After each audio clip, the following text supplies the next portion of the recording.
हरप्रीत कौर है। कर्म क्या है? क्या कर्म हमारे हाथ में है या कर्म ही एक भ्रम है? जो हो रहा है वो वैसा ही होता है जैसे रब करवा रहे हैं, या सब कुछ हम अपने मन से कर रहे हैं?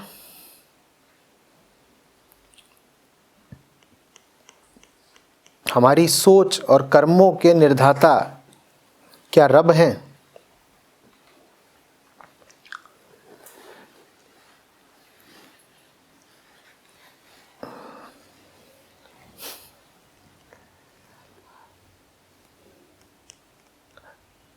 रब बहुत मस्त मौला है। बड़े हैं तो छोटी बातों में वो पड़ते नहीं।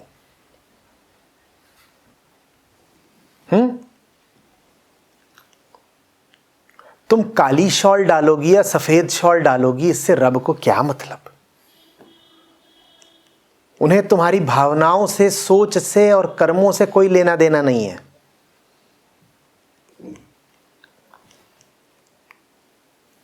वो अपने में मग्न है। वो पूर्ण सत्य हैं। तुम कौन हो? तुम कुछ नहीं। पहले तो तुम कुछ नहीं, और दूसरे तुम जरा से कुछ नहीं। पहले तो तुम जर्रे बराबर, अब वो भी ऐसा जर्रा जो अपने आप में एक महाभ्रम है। रब को हमसे क्या लेना देना? अधिकांशतः तुम्हारा जो खेल चलता है वो प्राकृतिक है। तुम्हारा जो खेल चलता है वो प्राकृतिक है। विचार हो, भावनाएं हो, उद्वेग हो, वो सब प्रकृति के नियमानुसार उठते हैं।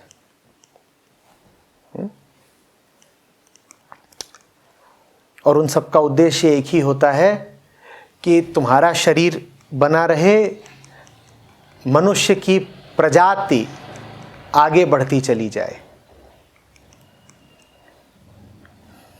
सत्य से, ब्रह्म से, रब से हमारे क्रियाकलापों का कोई संबंध होता नहीं है। हमारे क्रियाकलापों का संबंध प्रकृति से है। कोई एक अनूठा होता है, कोई कृष्ण, कोई कबीर, कोई अष्टावक्र, जिसके कर्मों को तुम कह सकते हो कि सीधे ऊपर से आ रहे हैं।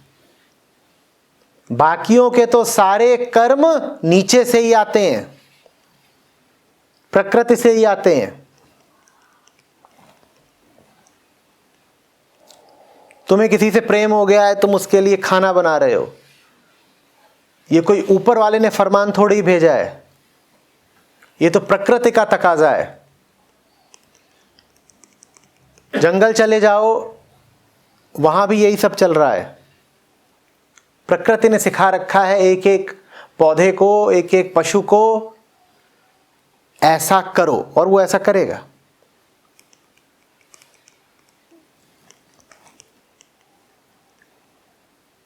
यहां तक कि जब तुम कुछ अपनी नजरों में निस्वार्थ होकर भी करते हो तो भी वो खेल प्रकृति का ही है।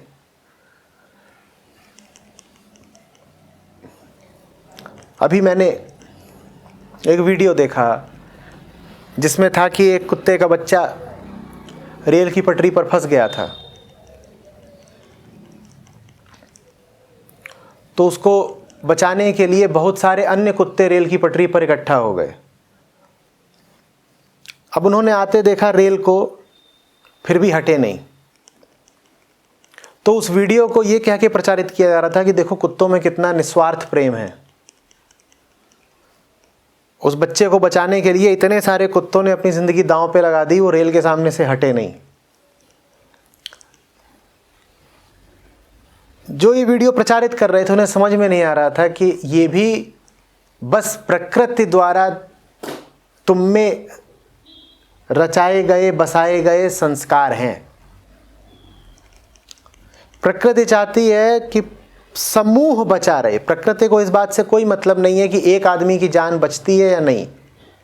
प्रकृति को एक इकाई की जान से नहीं, पूरी प्रजाति के संरक्षण से मतलब है। और पूरी प्रजाति बची रहे, इसके लिए जरूरी होता है कि प्रजाति के सदस्यों में एक दूसरे की मदद करने की भावना रहे। इसमें कोई निस्वार्थता नहीं है। ये भावना किसी प्रकार की भलमनसाहत का सबूत नहीं है। ये भावना बस ये बता रही है कि जितने भी वहां पर कुत्ते इकट्ठा हैं वो वही कर रहे हैं जो उनसे उनका शरीर करवा रहा है। समझना, पूरी प्रजाति ही विलुप्त हो जाएगी अगर प्रजाति के सभी सदस्य सिर्फ अपनी अपनी सोचें। प्रजाति, स्पीशी बनी रहे, इसके लिए जरूरी होता है कि सब एक दूसरे का ख्याल रखें।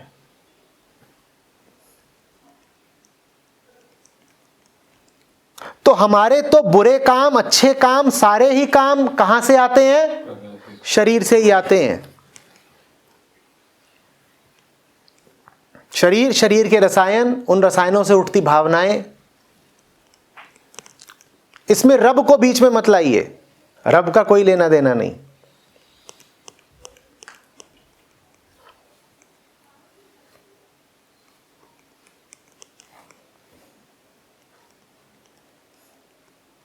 कोई बिरला होता है जो कहता है कि प्रकृति पर चलकर क्या मिल जाना है, देह से इतना संबंध बैठाकर क्या मिल जाना है। वो फिर रब को याद करता है, और जो रब को याद करता है वो रब का हो जाता है। उसकी जिंदगी फिर खुदा के इशारों पर चलती है। वैसा हजारों लाखों में कोई एक होता है। समझ रहे हो?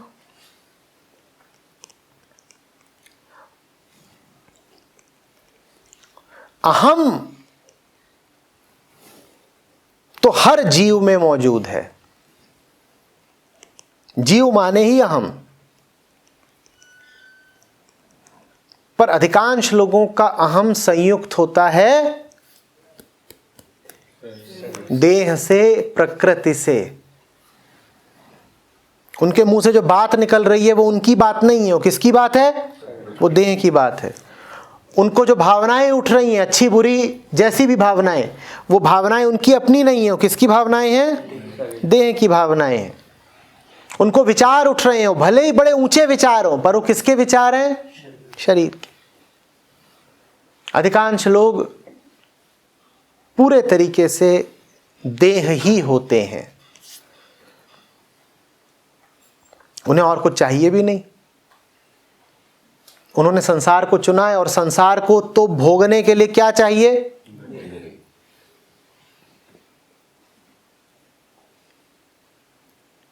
कोई होता है जो कहता है संसार से बात नहीं बनेगी, संसार के पार कुछ चाहिए।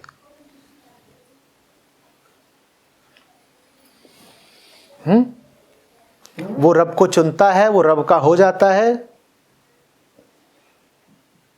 फिर उससे जो करवाता है रब करवाता है, सिर्फ उससे। आम आदमी को ये बोलने का बिल्कुल भी हक नहीं है कि हम क्या करें, जो हो रहा है भगवान की मर्जी है। अरे भगवान की नहीं मर्जी है, जो हो रहा है तुम्हारी मर्जी से हो रहा है। और तुम्हारी मर्जी ये है कि तुम देह के साथ ही रहोगे, देह के इशारों पर ही नाचोगे, ये तुम्हारी मर्जी है।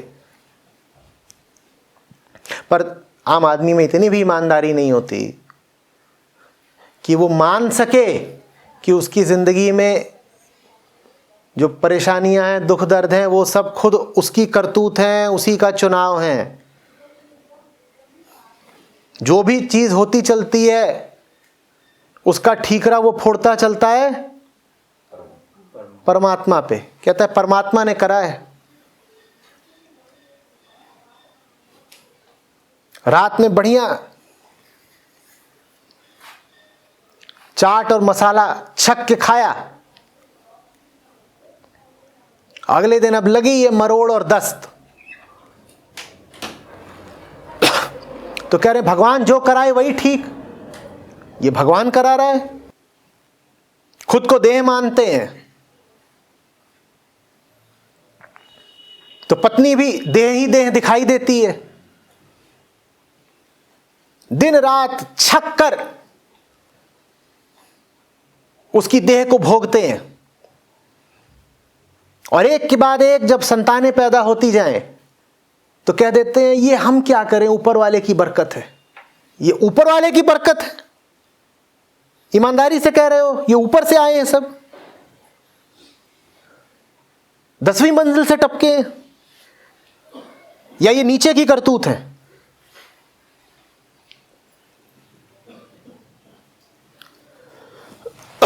रब का कहां हाथ है इन सब मामलों में?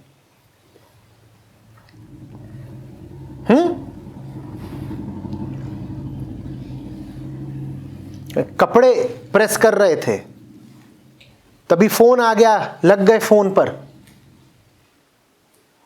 वापस आए, देखा तो पजामे में घोंसला बना हुआ है। हे भगवान, ये क्या किया? भगवान ने किया।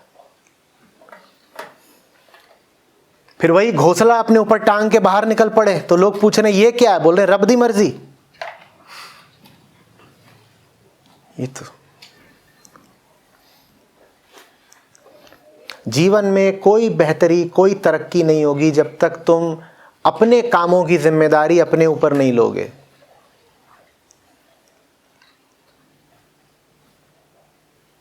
जिम्मेदारी लो कि तुम्हारे साथ जो कुछ हो रहा है तुम्हारी वजह से हो रहा है।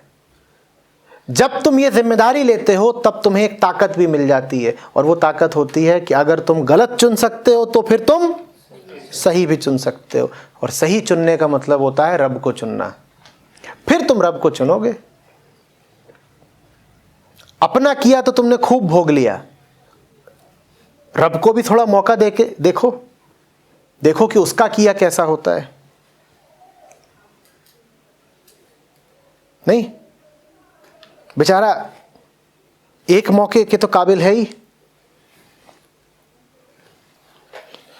वीरेंद्र कह रहे हैं आचार्य जी प्रणाम, आज शाम के सत्र में आपको सुन नहीं पाया। सुनने की इतनी चेष्टा करी कि चेष्टा में ही उलझ गया। अब बड़ी आत्मग्लानि हो रही है कि इसी काम को आया था और सुन भी नहीं पाया, क्या करूं? अभी सुना?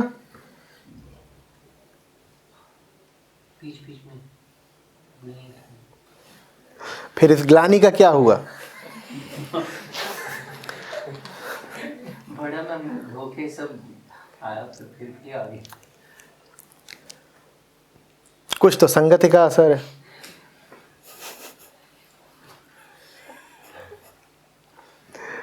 कल सामने बैठना। और ये याद रखो कि पुरानी भूल को लेकर के जब भी कभी ग्लानि में पड़ोगे तो अगली भूल होने को तैयार खड़ी रहेगी। चूके हुए सत्र को लेकर के दुख मनाओगे तो अगले सत्र से भी हाथ धो बैठोगे।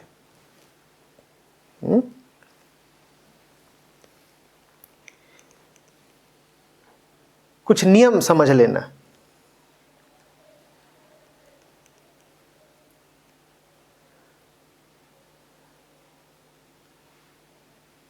सत्य से, परमात्मा से कह लो, गुरु से कह लो,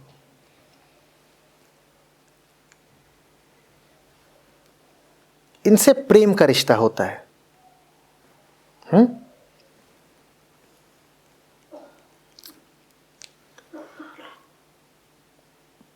और अगर तुम ज्ञान मार्गी हो तो कह लो कि आदर का, सम्मान का।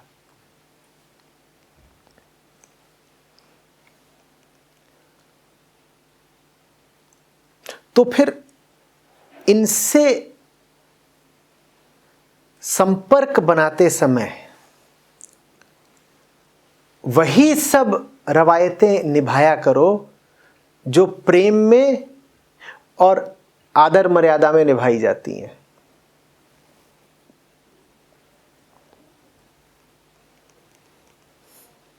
आदर करते हो इसीलिए जरा सा नीचे बैठे हो, इतना तुमने कर लिया। अब प्रेम भी करना सीखो।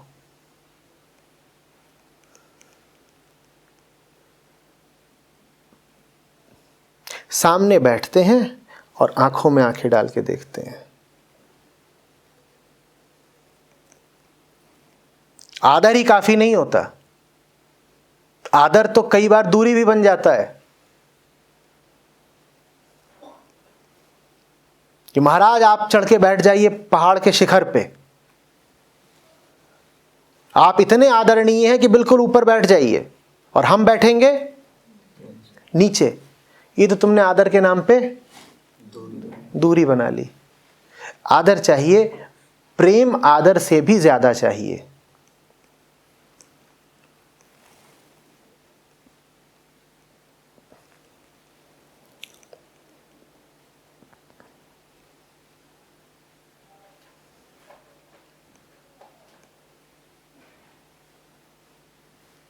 दो चार बार तुमको यहां से पकड़ लेता तो फिर छूटने थोड़ी पाते तुम।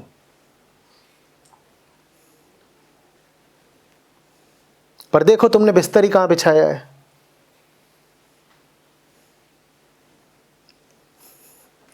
वो भी दोपहर की दुर्घटना के बाद।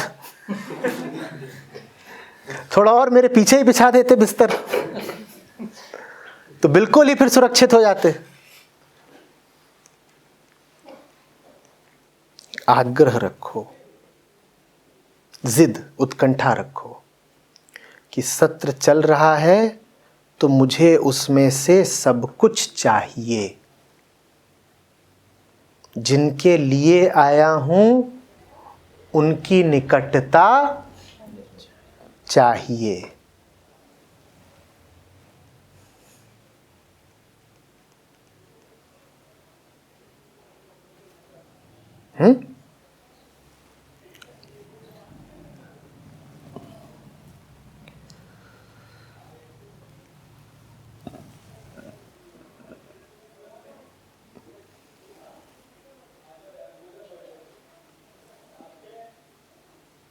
इतनी जगह घूमा हूं, इतने सत्र किए हैं, अधिकांशतः वो लोग ही जो सबसे पीछे जाके बैठ जाएं।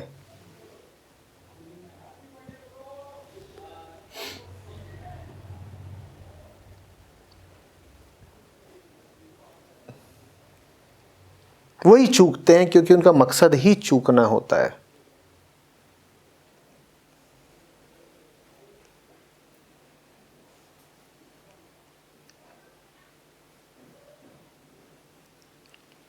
मैं नहीं कह रहा हूं कि अगर पीछे बैठे हो तो चूक ही जाओगे। संयोग भी हो सकता है कि तुम्हें कहीं जगह नहीं मिली, पीछे बैठना पड़ा। लेकिन बहुत होते हैं जिनके साथ संयोग नहीं होता, जिनका ये चुनाव होता है।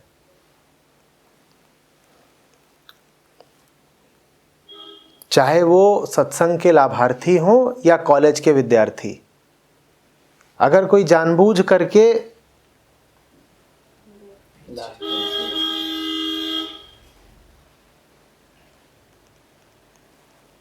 पीछे ही जा रहा है तो समझ लेना कि इरादा ही ठीक नहीं है।